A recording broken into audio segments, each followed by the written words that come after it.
अरे माइक में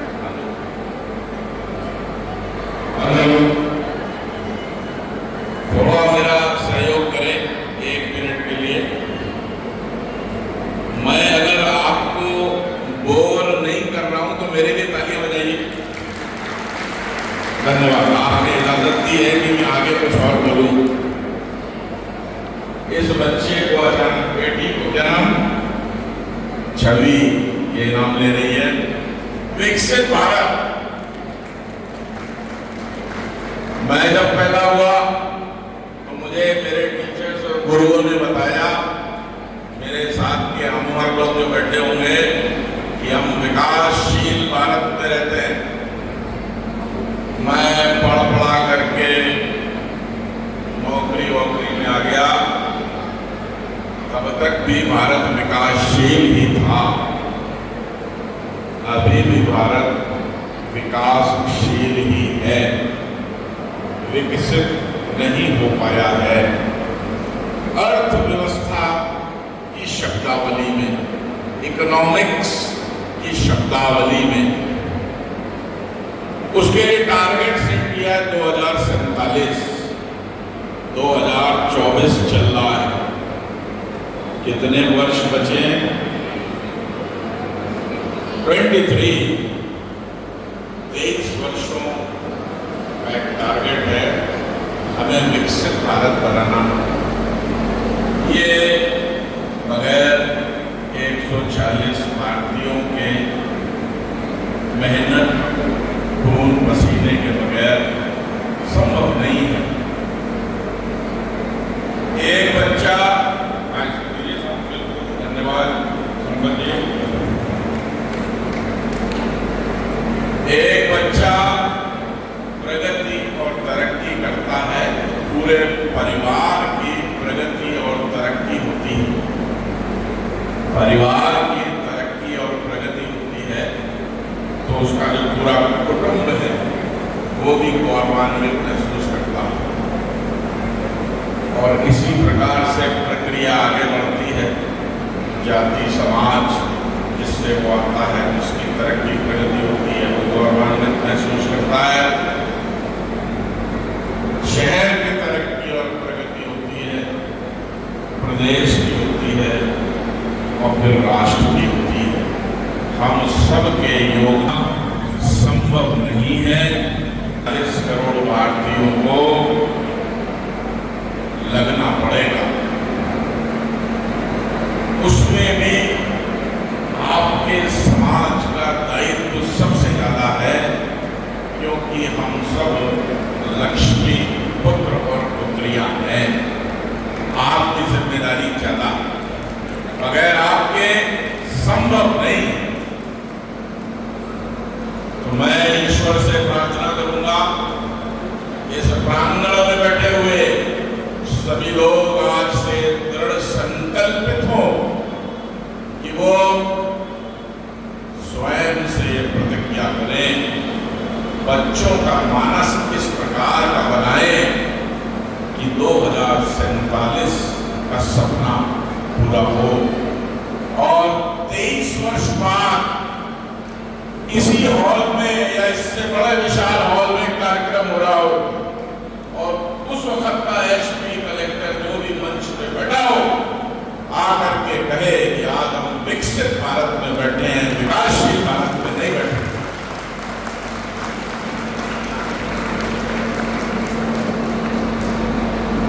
मैंने 3 देवियों का आग्रह किया, बीच में उस पर भी काला साया आया, भ्रूण हत्या का एक दौर चला और राजस्थान सरकार को बेटी बचाओ बेटी पढ़ाओ का नारा 20-25 वर्ष पहले देना पड़ा। सभी सौभाग्यशाली हैं कि आज इस मंच पे जब हम इन बच्चे बच्चियों को सम्मानित कर रहे थे तो बेटियों की संख्या अधिक है, बेटों की संख्या उनसे कम है, लगभग दुगने का फर्क है।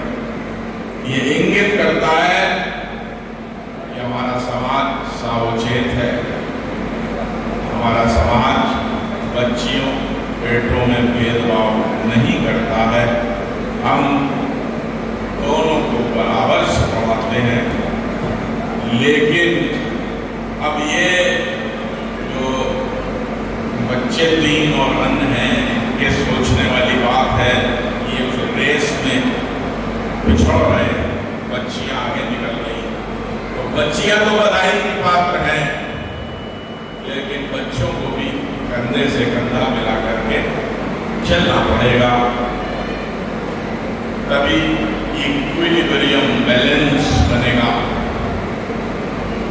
हम परिकल्पना करें, आज से 20 साल बाद सब बच्चियां ही सम्मानित हो रही हैं, उल्टा हो गया, अब बच्चे नहीं है, समकक्ष वर्ग नहीं मिलने वाला।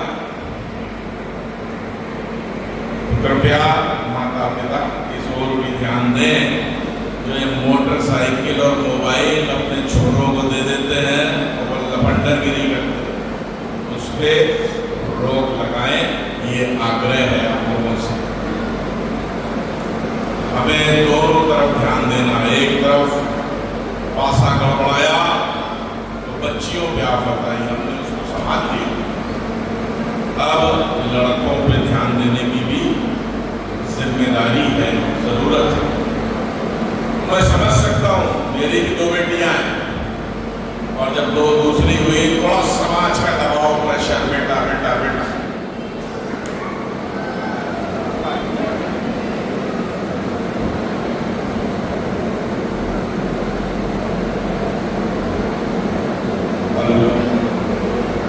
इस ओर भी कृपया ध्यान दें, ताकि प्रकृति बैलेंस और इक्विलिब्रियम का नाम है। इस पूरे ब्रह्मांड में हमें अभी ये पता है कि केवल धरती पर ही जीवन है, बाकी तमाम नेपच्यून, प्लूटो, तमाम अड़ंगे बड़ंगे मिल्की वे गैलेक्सी है, लेकिन जीवन नहीं है।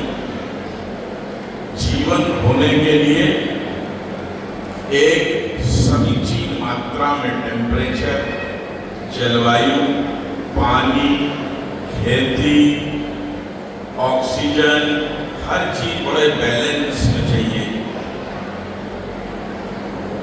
सामाजिक व्यवस्था में भी बैलेंस की आवश्यकता है। उस परिप्रेक्ष्य में मैं बच्चे और बच्चियों की बात कर रहा हूं। मैं आभारी हूं अथर्व सभा समाज समिति रेवाला, बालाजी, संपत जी, उनकी पूरी टीम का, कि आपके समक्ष वो मुझको लाए।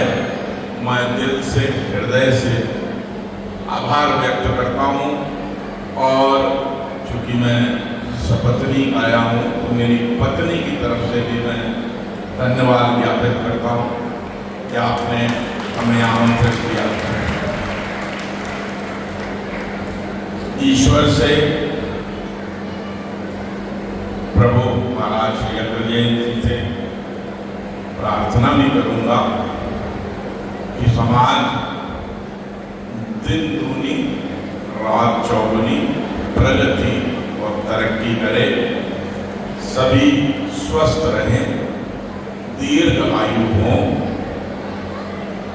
मैं तो देखिए सरकारी नौकरी में हूँ, मुझे साल में एक बार एक इंक्रीमेंट सरकार देती है, तो आर्थिक दृष्टिकोण से मेरी दिन दूनी रात चौगुनी प्रगति और तरक्की हो नहीं सकती।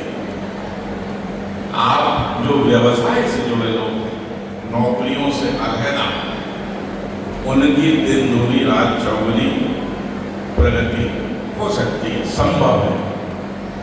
और अगर होती है तो जो बात मैंने पहले कही, विकसित भारत 2047, वो सफलतापूर्वक पूर्ण भी होगी।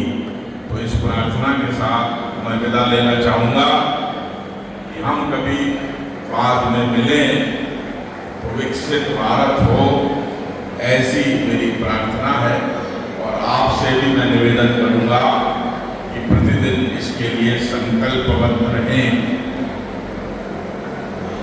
जलवा एक शब्द है, बस वो कह करके मैं विदा लूंगा आपसे। जलवा तभी होता है, उसके पहले जज्बा पैदा करना पड़ता है, जुनून पैदा करना पड़ता है, और फिर वो जलवा होता है। तो आप जज्बा पैदा करें, जुनून पैदा करें। जो कुछ भी आप कर रहे हैं, जिस क्षेत्र में आप कर रहे हैं, आपकी दिन दूनी रात चौगुनी प्रगति हो, इसी आशा और विश्वास के साथ बहुत बहुत